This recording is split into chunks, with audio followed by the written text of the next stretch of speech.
The following program is produced by Project Bait and does not reflect the views of this station.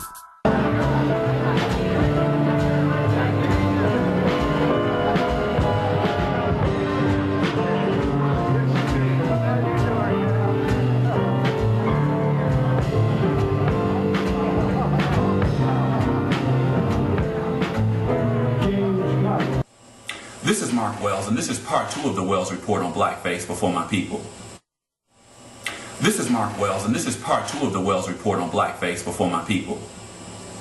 In part 1 of this report, I gave a brief history of the practice of entertainers wearing blackface makeup, a history that has left an indelible mark in the memory and consciousness of African Americans. In this part 2, I wanted to explore the practice of wearing blackface around the world, its social significance, and the latest controversy surrounding it. As I said in my previous report, I had been planning to do a report on blackface back in March after I had seen one too many performers paint themselves black for purposes of laughs or imitation of black entertainers.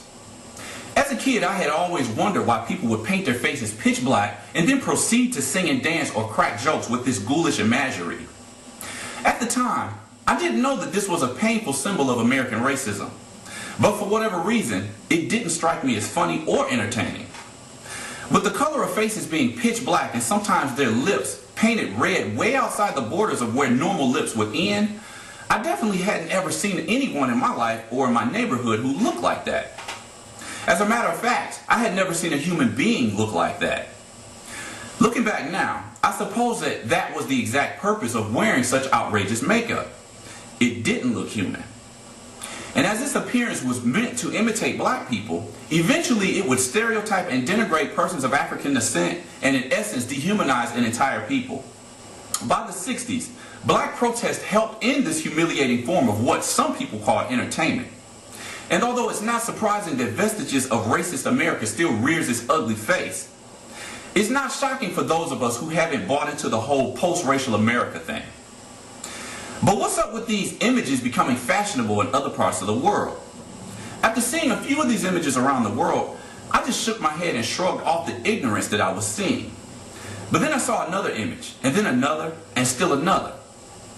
At a certain point I had to ask myself, if America is deemed to be such a racist country by other nations throughout the world, what are we to make of the images coming out of some of these other countries?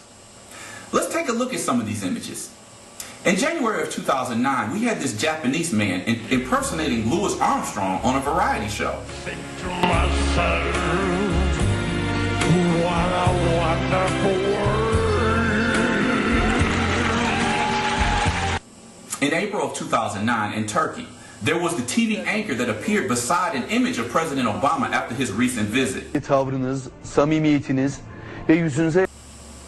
Now, from what I've read, it was supposed to mean that the people of Turkey were looking forward to working with the president in future interactions. In October of 2009, musician Harry Connick Jr. was in Australia acting as a judge on a variety show, but was shocked when he saw 5 men painted in blackface wearing afro wigs imitating the Jacksons and calling themselves Jackson Jive. Look around, the whole world's coming together now. Everybody sing with me!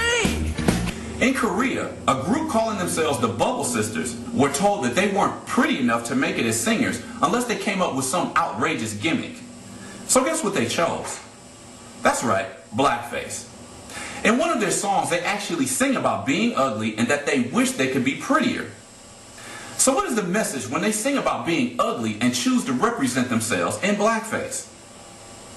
Usually when people of other countries learn of the outrage that images of blackface causes in America, they will excuse themselves and claim that they didn't know it was offensive and that they were only honoring and showing respect for black artists. I find this excuse rather weak because in many of these same countries, jokes about black people are part of the national culture. It is also a weak excuse because many of these same countries study and teach about the history of American racism in their own schools.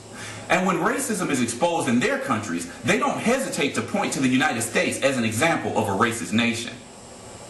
In October of 2009, French Vogue magazine featured a layout of Dutch model Lara Stone, also painted in blackface. In looking at the images of Stone painted in blackface, I found it ironic that French Vogue would paint a blonde white woman black when images of blonde white women are already overrepresented in print media and fashion runways around the world, while the women who are actually black have been almost completely shut out of fashion runways in Milan, Paris, London, New York, and Sao Paulo. Continuing with this topic of the globalization of blackface, in February of 2008, British Formula One driver Lewis Hamilton expressed his love for the city of Barcelona in Spain, as well as its people, who he considered to be very warm, kind people.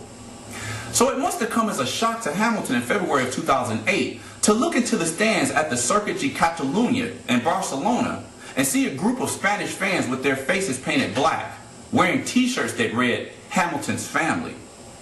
The group also taunted Hamilton with racist chants, the majority of which I can't repeat on this show.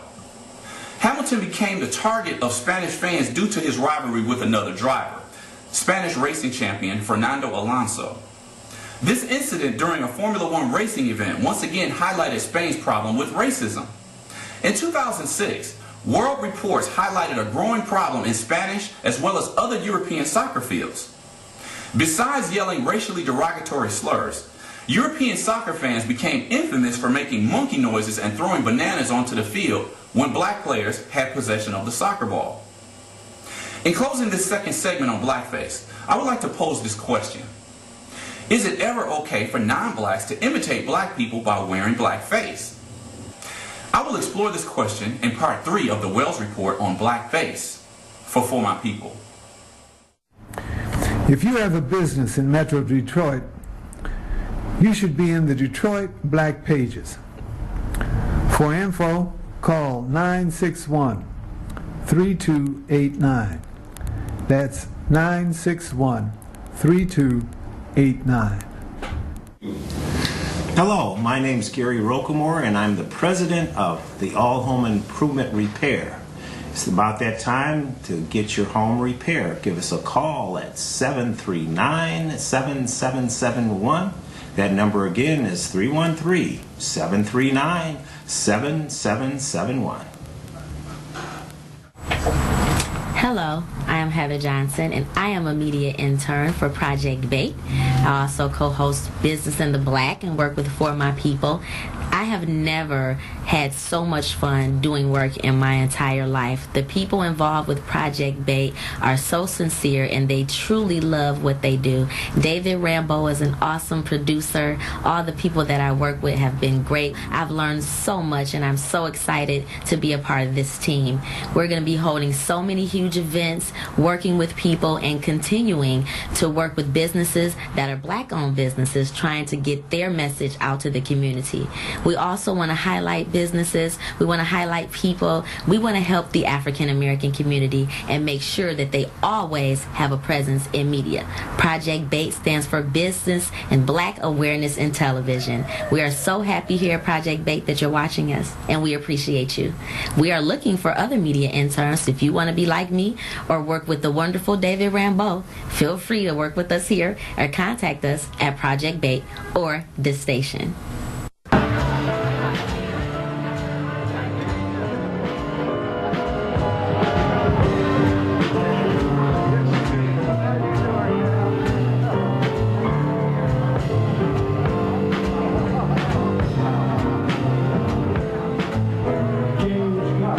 The preceding program was produced by Project Bait and does not reflect the views of this